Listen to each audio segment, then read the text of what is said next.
Bueno, pues en esta charla vamos a resolver un caso ciego que trata sobre la recidiva de la enfermedad renal en el trasplante. Bueno, vamos a presentar un caso clínico, luego vamos a exponer las herramientas diagnósticas que tenemos disponibles en la actualidad, haciendo especial hincapié en el diagnóstico genético de confirmación, cuál es su importancia y, para finalizar, qué conclusiones podemos sacar de este caso clínico.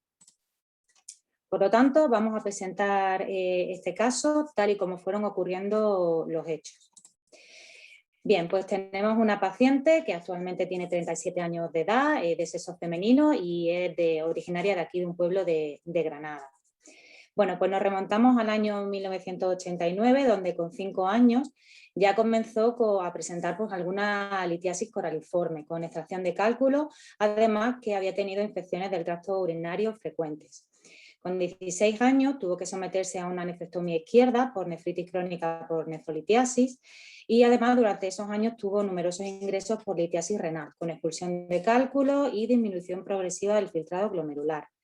Hasta que a los 29 años, en el año 2013, pues ya tuvo que someterse a un programa de hemodiálisis del riñón derecho y también con un diagnóstico de nefrocalcinosis medular.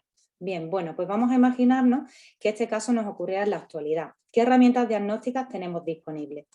Bueno, pues como hemos comentado, la paciente ya desde los 5 años presentaba numerosas litiasis renales continuas. ¿Cuáles pueden ser las causas de litiasis? Bueno, pues las litiasis pueden ser litiasis cálcica, entre un 70 y un 80% del total de las litiasis. Se forman debido a un aumento de la concentración de calcio en la orina y su composición puede ser o bien oxalato cálcico, fosfato cálcico o mixtas. También pueden ser litiasis infecciosa, entre un 6 y un 20% del total de las litiasis. Suelen ser cálculos de gran tamaño y con una forma colaliforme.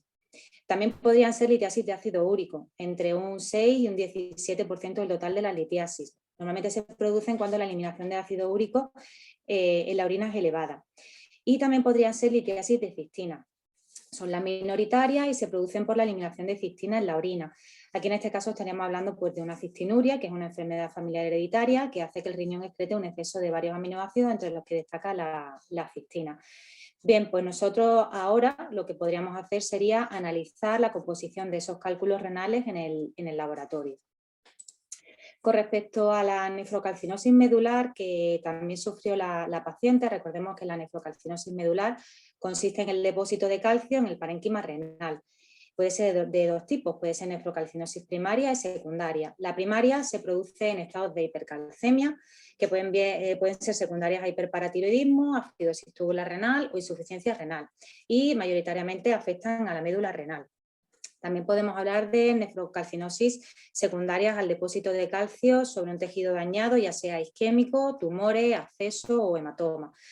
También sería importante descartar algunas de estas causas, ¿vale? Principalmente que no haya causa tumoral o hipercalcemia, por ejemplo, secundaria a un hiperparatiroidismo. Bien, bueno, pues con esta herramienta diagnóstica ahora pues bueno, sí que podríamos tener algún dato más sobre un probable diagnóstico de la paciente. Ahora continuamos tal y como evolucionó nuestro caso clínico. En el año 2016, con 32 años, tuvo que someterse a un trasplante renal. Y fue en la biopsia renal que se realizó, donde ya por parte de anatomía patológica pues, se informó de extensos depósitos intratubulares de cristales birrefringentes, posiblemente de oxalato. Fue en este punto ya pues, cuando ya se tuvo un diagnóstico pues de sospecha, ¿no? Aquí ya sí que es verdad que podríamos pensar algo más claro. Podríamos estar ante un caso de hiperosaluria primaria, pero ¿cómo podemos confirmarlo? Bueno, pues en este caso se solicitó un estudio genético de 3 genes, que son los 3 genes que están relacionados con la hiperosaluria primaria tipo 1, 2 y 3. Y recordemos, como podemos ver, que la hiperosaluria primaria se debe a un desorden metabólico hereditario, autosómico recesivo del metabolismo del gliosilato, que causa una producción excesiva de oxalato. Esta cadena enzimática se localiza en el hígado y dado que el oxalato no se metaboliza en los humanos, se va eliminando por vía renal. Por ello el riñón es el primer órgano afectado. Cuando hay un exceso de oxalato, este se va depositando en los tejidos, esto se conoce como oxalosis. Bien, pues el resultado del estudio genético puso de manifiesto la detección en homocigosis de una variante localizada en el gen AGXT que se asocia a hiperosaluria primaria tipo 1. Bien, retomamos la evolución de nuestra paciente y podemos ver que con 32 años, prácticamente menos de un año después de ese trasplante renal, evoluciona de nuevo con insuficiencia renal y tiene que retomar la hemodiálisis. ¿Por qué crees que ocurrió esto? Bueno, pues para ello se recurrió a otra herramienta diagnóstica que se pueden utilizar, que es la medición de la osalemia y la osaluria, y donde se pudo comprobar que aunque se había realizado el trasplante renal, aún los niveles en sangre eran elevados, como podemos ver aquí en esta tabla, ¿vale? Esto es indicativo de qué. Bueno, pues que todavía había oxalato depositado en los tejidos y que estaba siendo movilizado por la sangre y excretado por el riñón. Bien, ya un año más tarde, con ese diagnóstico definitivo a partir del estudio genético de hiperosaluria primaria, ya sí se acuerda realizar el doble trasplante hepático y renal, ¿vale? En este caso se acuerda un trasplante no simultáneo, es decir, primero realizar el trasplante hepático para favorecer que se fueran disminuyendo los niveles, los depósitos tisulares y el nivel plasmático de oxalato. Y al año siguiente ya sí se realizó el segundo trasplante renal, que fue normofuncionante, pero sí que es verdad que siguió teniendo algún hallazgo de pequeña litiasis en el injerto. Bien, aquí podemos ver cómo tras el trasplante hepático y renal, ya los niveles de osalemia se iban normalizando hasta prácticamente pues, estar dentro de los niveles normales. Como hemos comentado, la paciente sí que tuvo algún caso, ¿no? de expulsión de litiasis, que en este caso ya sí se mandaron al laboratorio para analizar y se comprobó que se trataban de litiasis de oxalato cálcico monohidrato. Bien, bueno, pues ¿cómo está nuestra paciente en la actualidad, ¿no? Después de todo esto que ha ido pasando?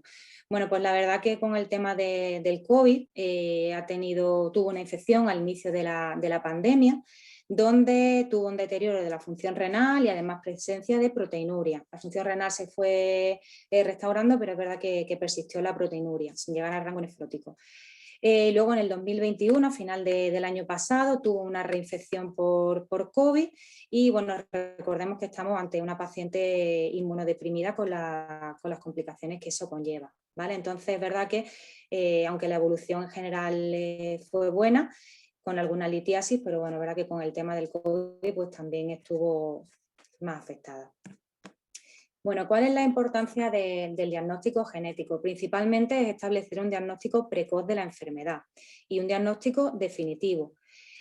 Además, ofrece la posibilidad de estudiar cómo se va transmitiendo una variante genética en una familia, en este caso hablamos de una herencia autosómica recesiva, y tiene también gran repercusión desde el punto de vista reproductivo, ya que si su pareja también fuera portador de una variante genética en este gen de la hiperosaluria, habría un 25% de posibilidad de transmitir la enfermedad a la descendencia.